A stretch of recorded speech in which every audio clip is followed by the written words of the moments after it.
They're admitting it, ladies and gentlemen. Yes, CNN, the Communist News Network, is admitting that people like Spencer Pratt and us, of course, we're right. We're right about California and how terrible it genuinely is and why. So, let's hop into this rare moment of truth from Fareed Zakaria. Check it out. The frustration is real and justified. California is one of the most dynamic places on the planet. It has Silicon Valley, Hollywood, world-class universities, extraordinary agriculture, ports, talent, and natural beauty. But it is a case study in how a rich society can spend more and more while producing less and less of what its ordinary citizens need. A case study of how a rich society can just spend more and more while producing less. Ain't that amazing? Some truth. Because if you listen to some of these far leftists, they'll tell you, well, we just got to tax people more, like the billionaires. We got to make sure the billionaires pay their fair share. People like Elon Musk shouldn't be a trillionaire. That's not fair. He's got too much money. As if they aren't printing dollars every single day. But hey, what do I know? He's got too much money. We got to tax him. We got to do a wealth tax so we can take some more money. And it's like, you getting more money isn't the issue. You spending money is the problem. Because not only are you just blowing money, but you're blowing it on silly things and to silly people who aren't qualified to do the jobs that they're doing. They're doing terrible. Like, Democrats hire the worst people to do jobs. The worst. Case in point, look at DC. Look at the reflecting pool. Obama spent $30 million during his presidency to fix the reflecting pool. You know how long it took? 2 years. 2 years and $30 million. You know how much Uncle Trump spent? About $15 million. So about half. And you know how long it took him? Darn sure it wasn't 2 years. Less than a month. Less than a month. See the clear difference between Democrats and Republicans? The way that we get stuff done versus the way that they get stuff done. Another point, and I'm gonna get back into this video. Look at what's going on with the Chicago Bears. Democrats dragging their feet on legislation. Blah. Well, we gotta negotiate with the Bears on this and that. Meanwhile, Republicans in Indiana are like, oh, the Bears want to come here? Okay. Hey, we don't even worry about it. We already got the legislation passed. Come on over here, Bears. Come on over. Done. Meanwhile, while Democrats are dragging their feet in Illinois. We still got to negotiate. Republicans, boom. Don't even worry about it, Bears. We already got the y'all got to pass. Yeah. We middle of the night. We passed. It's all good. We good to go. If you needed another reason to show up in the midterms, there you go. The paradox of California today is a successful economy attached to a failing model of governance. Consider the fiscal record. Since 2000, California's population has grown by roughly 15%. But the state's general expenditures have grown more than 200%, from $78 billion to about $248 billion. General spending per person has risen from about $2,300 to about $6,300. The number of state employees has grown by more than 50% by one count. Does anyone think that California government and its benefits have gotten 200% better in the last 25 years? Housing is the central failure. California has long spoken the language of compassion while building a system of exclusion. Alicia Finley writes in the Wall Street Journal that from 2021 to 2024, the LA metro area, with nearly 13 million people, issued only 118,000 building permits for new homes. Atlanta, with about half that population, issued 163,000. California has made it too hard, slow, and expensive to build. The result is predictable. Home prices soar, rents rise, workers commute farther, homelessness grows, young people leave. And people are leaving. Over the past 7 years, the state has lost a net 1.9 million people through domestic migration. For generations, people moved to California to pursue the future. Now many middle-class people are leaving because they can't afford one. Or look at education. For years, California schools had a plausible excuse. They were underfunded. Total spending on education through 12th grade has more than doubled since the early 2010s, and per pupil spending by 2023 was well above the national average. Yet the results remain dismal. In the 2024 Nations Report Card, California was 43rd in 4th grade math, 39th in 4th grade reading, 36th in 8th grade math, and 38th in 8th grade reading. A case study in your problems aren't going to be solved by simply spending more money. They spend more money than average, and yet they're basically bottom of the barrel. You know, I mean, it's funny, but it's also not funny because these are our future kids, right? These kids are the future. I said our future kids. These kids are the future. There we go. It's crazy, man.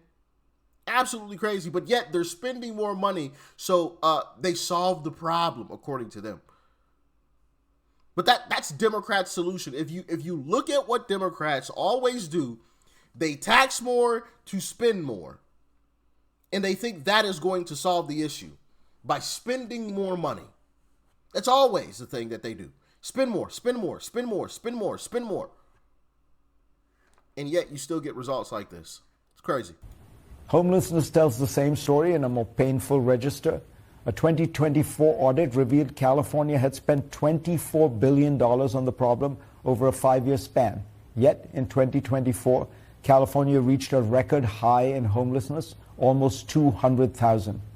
Homelessness did decline by about 3% from 2024. I know I keep pausing it, but I just want to pull that back up. $24 billion spent on this. And homelessness has only just continued to rise. Slight decrease there. Slight. But not $24 billion worth of a decrease.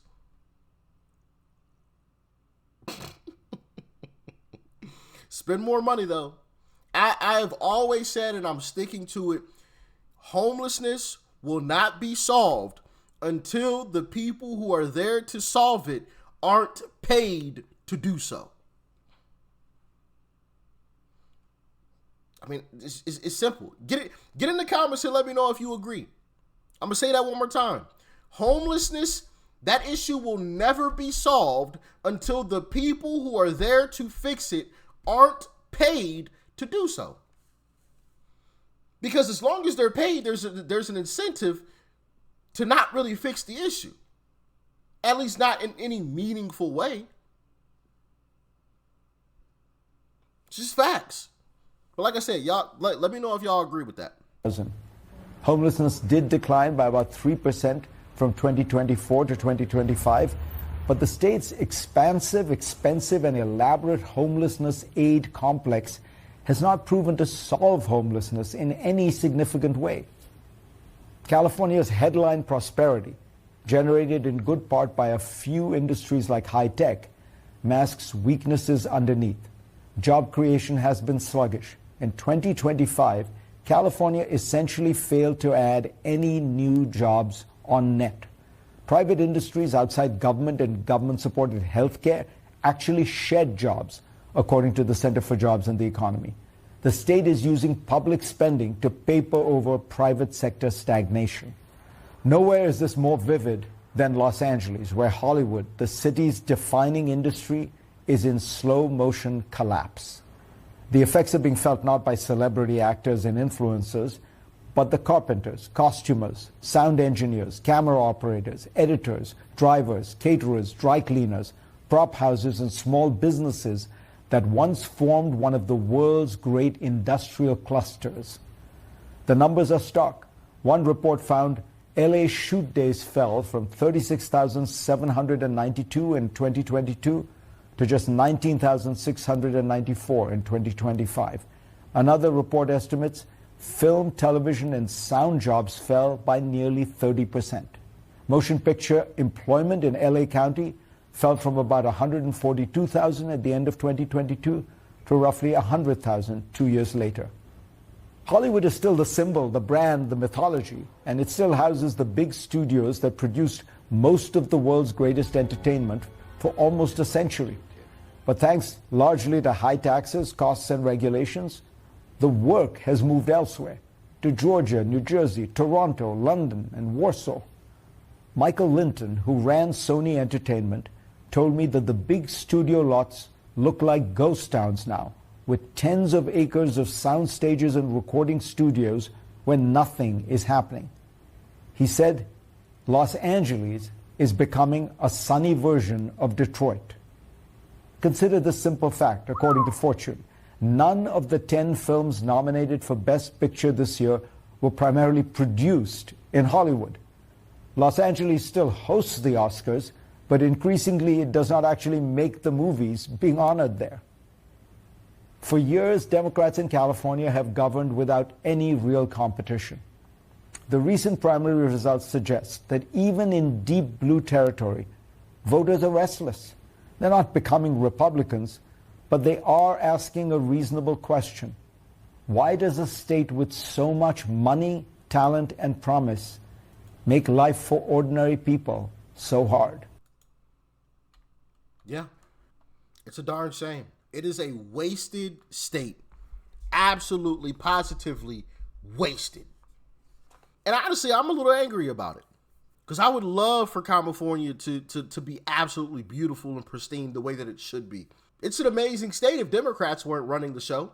I guarantee you if Republicans were running California, first off, it'd be California, and it would be absolutely amazing. Better than Florida. I mean, it'd be beautiful, beautiful. But Democrats garnered power and didn't want to give it back. And so now it's basically, run by Democrats completely. Like there's no Republican, pushback whatsoever. And we see the results. A literal poop hole. I talked about this the other day, but you literally have cities in California that have a dedicated app where you can see the human piles of feces that are on the streets. It's a darn shame. I would love to see California beautiful again. I would love to be able to go to California and have a fantastic time, not worry about, stepping on needles or having a vehicle broken into because I left it parked on the street. It really is a shame, man. It really is. Because that could be such a wonderful and fantastic place. It really could be. I hope the Supreme Court rules in our favor in this ruling that they're deciding on. Where when it comes to day of voting, it's election day, not election month. That'll be huge. That would be absolutely huge, especially if it's a broad ruling. And also, if we get the Save America Act passed, that'll be fantastic as well. Absolutely fantastic, because I want to see at minimum some type of balance. Well, no, honestly, you really need Republican complete control in California to get it back, to whip it back into shape, and then you can have some type of balance between Democrats and Republicans. Whatever, I get it. There's just going to be some Democrats, but man, is it a darn shame that California is just absolutely wasted. But y'all get in the comments. Let me know your thoughts and your opinions about all of this. If you agree, if you disagree, why or why not? Let me know. Stay safe out there. Peace and love. I'm out.